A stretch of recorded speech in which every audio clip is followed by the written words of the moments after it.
Bien-aimés frères et sœurs, je suis là ce jour pour porter un cri de cœur d'un Africain, d'un Ivoirien qui est meurtri à cause de la situation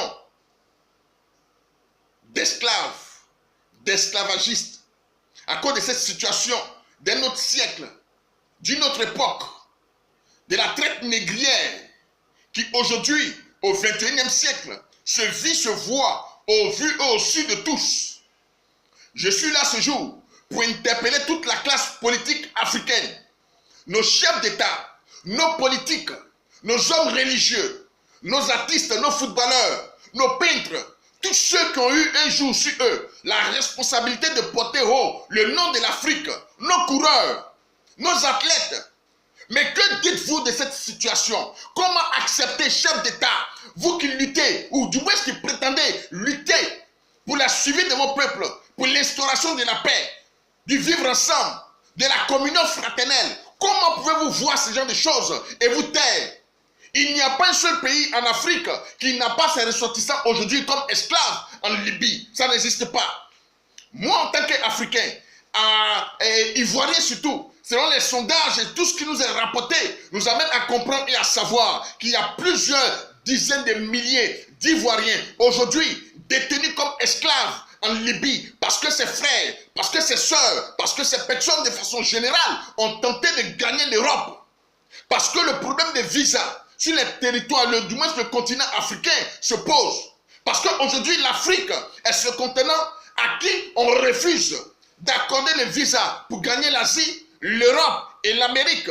Mais vous verrez dans vos sondages et vos calculs que les ressortissants des continents africains, américains, européens et asiatiques peuvent se promener dans les autres États, et même en Afrique, sans forcément avoir besoin de visa. Et même si ces personnes de ces pays et de ces continents devaient avoir un visa, ici en Afrique, les conditions d'obtention de ces visas sont tellement bien assouplies qu'il faut simplement un petit geste de la main pour que ces personnes aient le visa pour venir dans nos États.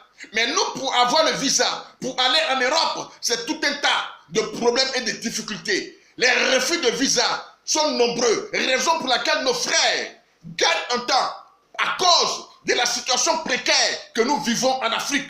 Les bruits de bottes, les bruits de guerre, les coups d'État, la chasse aux sorcières. Parce que quand un tel vient au pouvoir, on veut nettoyer un peu la classe politique, la classe ethnique des régions entières. On balaye, on fait la chasse aux sorcières. Les gens n'ont pas la paix. Les gens n'ont pas la paix. Ils n'ont pas la sécurité. Il y a la faim qui mine les États africains. Regardez un peu. Du côté de la Guinée, du Tchad, du Soudan, de l'Érythrée, de l'Éthiopie, du Kenya, du côté vers de la Mauritanie et autres, où se trouve le désert, le Mali. Frères et sœurs, il est important que nous comprenions la gravité de la situation africaine. Aujourd'hui, la Libye a signé un accord avec l'Union européenne afin que le droit et la permission de façon légale leur soient octroyés pour faire retourner nos frères qui tentent de gagner l'Europe par la mer. Mais si vous les attrapez, ramenez-les chez eux. Faites retourner les bateaux. Ne les détenez pas comme prisonniers. Ne violez pas les femmes. Ne sodomisez pas les hommes. Ne violez pas les hommes. Ne violez pas les femmes. Nos chefs d'État le savent. Et dans nos différents États africains, il y a des ambassades libyennes. Il y a des ambassades libyennes. Il y a des consulats libyens. Mais qu'est-ce que nos chefs d'État font? Qu'est-ce que nos chefs d'État font? Si c'était un Africain qu'on avait arrêté, un Américain qui était arrêté en Libye, l'Amérique, le président américain se serait levé. Si c'était un Français qu'on avait arrêté en Libye, le président français allait se lever. Mais combien d'Africains sont détenus aujourd'hui en Libye? Et tous nos chefs d'État tiennent des discours flatteurs aux populations au monde entier, mais ne font même pas cas de cette situation qui prévaut aujourd'hui, qui détruit et qui détériore l'image de l'Afrique. Monsieur le Président, cher président africain, vous êtes interpellé aujourd'hui. Vous êtes complice de cette situation. Vous empêchez vos peuples de respirer. Vous empêchez vos peuples de vivre. Ce n'est pas normal la situation dans laquelle nous sommes. Réagissez. Qu'attendez-vous? Qu'attendez-vous? Nous sommes prêts pour créer le Comog. Nous sommes prêts pour mettre les États les armées africaines en place pour aller combattre contre certains régimes. C'est bien beau. Mais aujourd'hui, plusieurs de nos frères sont maintenus en Afrique, dans un pays africain, en Libye. Ce n'est pas que cela n'est pas su, ce n'est pas que cela n'est pas vu. On voit les images sur Facebook, à la télévision, mais nos États ne réagissent pas. Où sont vos armées pour intervenir en Libye?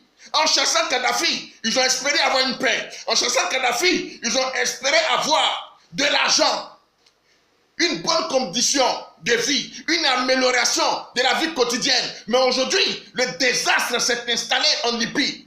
Et la honte, l'aigreur que vivent ces Libyens, ils ont décidé de rejeter cela sur les États africains qui tentent de gagner l'Europe via la Libye.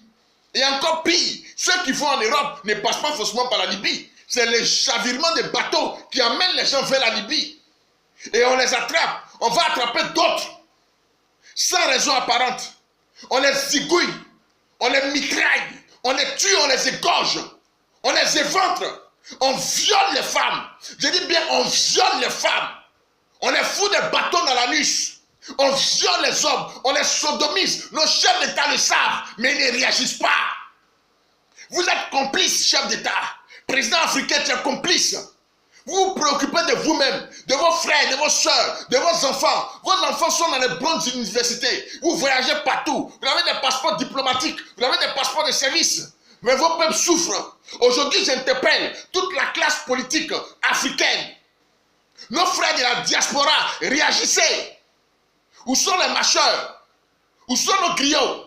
Où sont nos porte-flambeaux? Où sont nos porte-voix? L'Afrique se meurt. Nos frères se meurent. Il est important qu'aujourd'hui, nous puissions nous lever. Il y a des ambassades libyennes presque dans tous les pays africains. Je vais interpeller aujourd'hui, que ce soit en Afrique, que ce soit en Asie, que ce soit en Amérique, que ce soit en Europe. J'interpelle la classe africaine, la jeunesse africaine à prendre d'assaut les ambassades libyennes pour protester contre cet état de fait. Ce n'est pas normal. Nous ne pouvons pas accepter ce genre de situation. Jusqu'à quand cela continuera? Jusqu'à quand allons-nous assister à ce massacre d'un autre siècle? Comment on peut vendre un être humain à 10 euros, à 15 euros, à 20 euros? Pourquoi?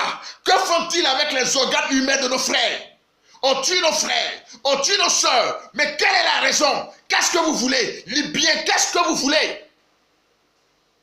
Monsieur le secrétaire général de l'ONU, qu'attendez-vous pour réagir? Pourquoi n'a-t-il pas de décision? Pourquoi nos chefs d'État ne prennent pas de décision? Pourquoi l'Afrique subsaharienne est en train de vivre cet état de fait? Pourquoi l'Afrique du Nord, l'Afrique de l'Est, l'Afrique de l'Ouest, l'Afrique du Sud ne réagit pas? Il est important que nous puissions nous lever. Dieu nous voit, Dieu nous regarde. Toi qui me suis, toi qui me vois, si tu ne dis rien, tu ne réagis pas, tu es complice de ce que les Libyens sont en train de faire. Parce que celui qui ne dit rien, il consent. C'était juste la voix de celui qui veut juste faire l'écho, sinon la voix des sans-voix. Je veux aujourd'hui m'identifier à tous ces Libyens qui sont en train de souffrir. Qui sont dans les geôles de la prison, qui sont aujourd'hui sous terre, enterrés, enchaînés, liés, battus, violés. Nos sœurs, vos sœurs, que vous pensez qu'elles sont en Europe aujourd'hui, pour la plupart, il y a des milliers, des centaines de milliers de personnes détenues aujourd'hui comme esclaves sexuels en Libye. Chefs d'État, hommes, femmes, qu'importe la situation dans laquelle tu te trouves aujourd'hui, que tu aimes manger ou pas, mais je t'interpelle, ton action, ta réaction viendra en faveur de la libération de quelqu'un. Et si tu le fais, Dieu sera glorifié. J'interpelle tout le monde. Levons-nous bien-aimés, levons-nous frères, levons-nous sœurs, levons-nous amis, réagissons. Et cela ne peut plus continuer. Cela ne peut plus continuer. Mettons fin à ce massacre, mettons fin à cette vente d'esclaves, des hommes qui n'ont rien fait parce qu'ils veulent aller de l'autre côté. On les attrape, on les mettait dans une certaine position et on les appelle des esclaves. Sur la base de quoi? Sur la base de quoi? Ils sont jugés sur la base de quoi? Quelle faute ont-ils commis? Parce qu'ils veulent gagner l'Europe. Réagissons. Il y a des ambassades libyennes. Allons devant ces ambassades. Réagissons, protestons et demandons une intervention de l'ONU. Demandons une intervention de nos chefs d'État. Demandons la cessation immédiate de ces ventes de personnes dites esclaves. Que Dieu vous bénisse. Que Dieu vous bénisse. Que Dieu vous bénisse. Et que la terre africaine soit une terre prospère.